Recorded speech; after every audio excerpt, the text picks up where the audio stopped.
Oscar-nominated actor, Grammy-winning musician, you know from School of Rock, a Minecraft movie, and the Kung Fu Panda, Jumanji, and Super Mario franchises. He stars in Anaconda, which opens in theaters on Christmas Day. Please welcome back to the show the one, the only, Jack Black, everybody.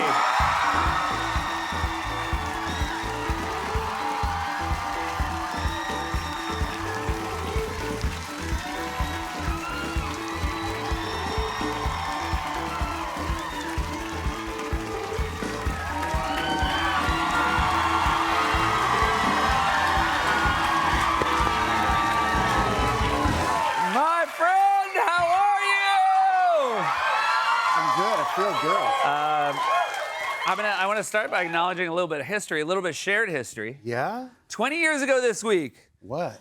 You hosted SNL. It was 20 years ago today. Yeah. I hosted SNL here, oh yeah. And it was when Lazy Sunday aired. It was a great show. The greatest. It was one of the great Lazy episodes of all time. Sunday. Lazy Sunday, but also Spelling Bee. You did Spelling Bee with Forte. It was a killer show. Man, that was a killer show. And you know, Lonely Island, with that song, I knew it was good at the time, but I remember Beck. Yeah. You know, Beck is one of my favorite musical artists. He gave it a shout out. I don't remember if it was like on socials or whatever, where he was like, this song is a legit banger. Yeah. And I was like, yeah, it is. And that's when I knew these guys were, you know, for real. And they went on to like have the most incredible career of funny songs. They had a real, and you were a trendsetter on funny songs. I'm having a weird moment right now, whereas my kids are in love with all your work. Really? Yeah, they just love it. And then I'm like, oh, we got to listen to some Tenacious D, and then I immediately forget how there's a songs that are couple, appropriate. but I should have done a listen first. Because the ones that aren't appropriate are like not appropriate immediately. Yeah. And even the ones that are technically appropriate, we sneak in some sneaky kind of F-bombs in there. Yeah. But, dude, if we're talking funny songs, I'm gonna feel weird if we don't talk a little bit. I hope you don't mind. Yeah.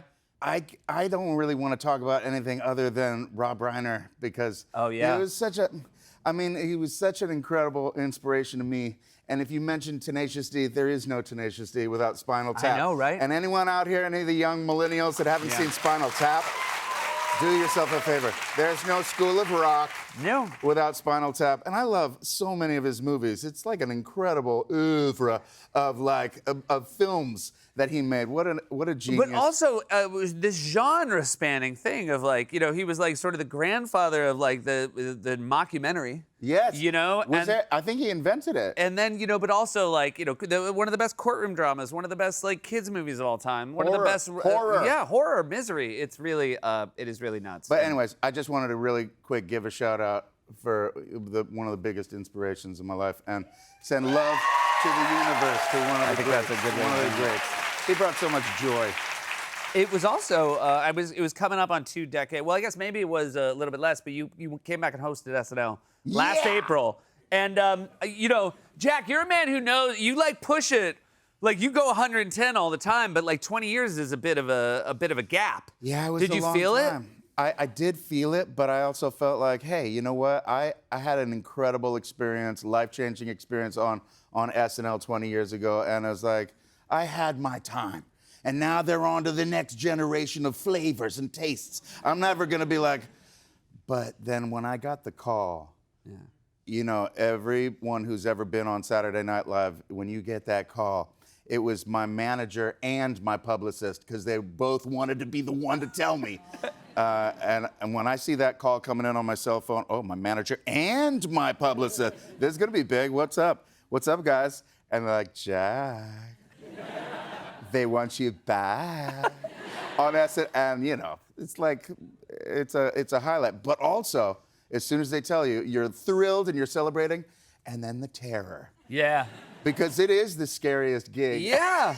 And you know, you had done enough that you also know, like, they're you know, some are great, some are fine, some are a little bit worse. That's the and so high wire. you know, right? But I will say, you're one of those hosts that achieves something that I think is the hardest thing to achieve. You had a sketch that did not air that is still incredibly beloved among my cohort from that era, which was written by Amy Poehler and Emily Spivey, Boys Night Out. Oh, yeah. Boys Night Out was a guy who was very excited because his wife was going out for the day and he was going to have a boys' night out. I pitched it to Amy, and Amy wrote it up for me. Yeah. Bespoke for me. And it was just a little song. I was like, I think it would be really fun to come out and sing a song. Boys Night Out. Boys Night Out. Now we're really rocking and the chicks are all squawking because we'll talk about a boy night out. And Amy was like, I'm on it. And she wrote it, God bless her. And I thought it was funny. But then, yeah, in the dress, it really took a dump ski. And it was like, it's out. And I agreed with Lauren. I was like, no, yeah, let's not do it. I will say, like, it took Adamski and you never took your foot off the gas. No, I went. We all knew it wasn't going to go to air. And we're like, look at Jack trying his hardest. I've only got one gear. As anyone who knows me knows. It is, we're in the time for the holiday gear. And you are in a holiday classic, The Holiday.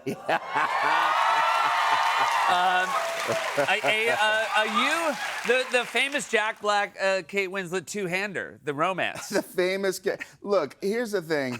From the beginning, I was like, why am I getting this role? And I felt bad for Kate Winslet because I was like, wait, you went from Leo DiCaprio on the Titanic to this? Oh, no, don't do that. But I was like, I'm not going to turn it down. Yeah. I'm going to do it. And it was like a sweet little departure for me, and I had a ball. That's and fantastic. Kate is amazing. Yeah, she's one of the all-time She's greats. an incredible actress. Do you have I know you're a cinephile. Do you have a favorite holiday movie? You know, I got a few different ones. I love Elf. Yep. You gotta, come on. Elf's great. It's the funniest. All ages. I like Die Hard. Yep, Die Hard's good. Die Hard's a badass film. Yeah. I love Christmas. A Christmas Story or just Christmas Story? That's a a Christmas Story. I don't know. You know But which the one. best one of all is an oldie because I am an old school cinephile. I like the old movies. Yeah. Like Jimmy Stewart. Yeah. It's a Wonderful Life. It's a great message. Oh my God, dude, that's a classic. That's great. That still, to this day, you will get them teardrops. Yeah. And that's the test of time. It stands the test of time. Who's that got? Frank Capra. Yeah, he's good. Wow. And Jimmy Stewart is actually not known as Jimmy Stewart. When you think of Jimmy Stewart, you think Jimmy Stewart, right? 100%, yeah. You don't think James Stewart. No. But isn't that weird that that's the way he was always billed, was James Stewart? Oh, yeah. No one ever called him Jimmy Stewart, but everyone, I think, thinks of him because he's got that sweet innocence. Yeah. It's like a little boy. The Jimmy. minute we saw him on screen, we're like, we actually are going to call you Jimmy. Yeah. I have a lot more to ask you. Stick around. Be right back. He's alive! He's alive! I thought you checked his pulse! I did! No, you didn't!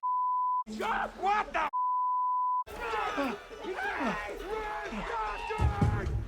Hey! Dog! Dog! Dog! What? He's right behind you! What? Dog!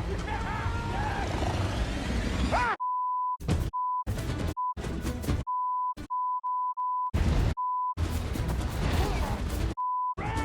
Don't run! Run!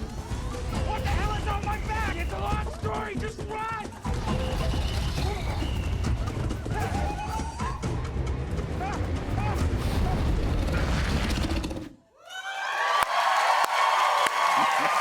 We're here with Jack Black. That was a clip from Anaconda. I remember talking to Paul Rudd right before he left to go shoot this movie, and him having to explain the plot to me because, of course, there is a movie called Anaconda. Yeah, yeah. And this movie is a little bit like that, but not really. Can you explain what's going on? Yeah, I think the original Anaconda was 20 years ago today. Oh, wow. It was more. I think it was actually Yeah, more. like, But you know, it's like a B movie classic. it's amazing. It's so fun to, and this is a movie about some people that are having a midlife crisis. They used to make films together when they were in high school, and they always loved the original Anaconda, and they want to go and remake they want to reboot Anaconda. And they go on this incredible, terrifying adventure where they actually get sucked into kind of a real life anaconda dangerous scenario. I have heard when you read a script, sometimes there's a scene that makes you go, "Oh, I got to do this one." What was the scene in this script? Well, I mean, yeah, the running of the anaconda with the boar on my back was one of them. But I really loved a film that these filmmakers made before called the unbearable weight of massive talent. Oh yeah, fantastic Nick Cage. With movie. Nicolas Yeah. Cage, who I am Yeah, yeah, obsessed with, and it was meta, and it was funny as hell, and it was interesting. It was like original, and I was told those guys are making this movie Anaconda. Paul Rudd is already attached, and I'm like, I'm dying to make a movie with Paul Rudd. No one makes me laugh like him, and so I said, let's just say yes. And my agent said, no, you got to read the script first. Make sure you like it. I was like, okay. And I read it, and I was like, oh, this is crushes. And, Yeah. There's never been a bigger slam dunk. That's fantastic. There was you filmed in Australia. You did get caught, I guess, in an actual hurricane. So yeah, this actually happened. We were filming. We're almost done with the film, but we still had a big grand slam finale. We had to shoot, but then we got weather report. There's a cyclone coming in. And so we all had to hunker down, take some time off shooting, and we were in the hotel all locked in. And this thing was huge, and it was scary, but it was also kind of like fun and exciting. And I was like, I know I'm not supposed to. They warned everyone, stay indoors no matter what happens. Don't go outside into the cyclone if you want to live. And I was like, I know I'm not supposed to, but I'm dying to go when I feel that cyclone on my face. And I snuck out of the hotel, and I felt the cyclone, and I don't. This is bad. I shouldn't be. This is a bad example to set. Yeah. Don't go into the Well, I cyclone. will Don't say be an idiot like me. You took a little video, and I feel like in the course of like 8 seconds, you did come to the conclusion that the warnings had been correct. Let's walk. Here's Jack in a cyclone. Oh, it's a hurricane. This is dumb. I should not be out here. Yeah. Jack Black, everybody, he lived. He lived. Anaconda opens in theaters on Christmas Day. We'll be right back with Ella Purnell.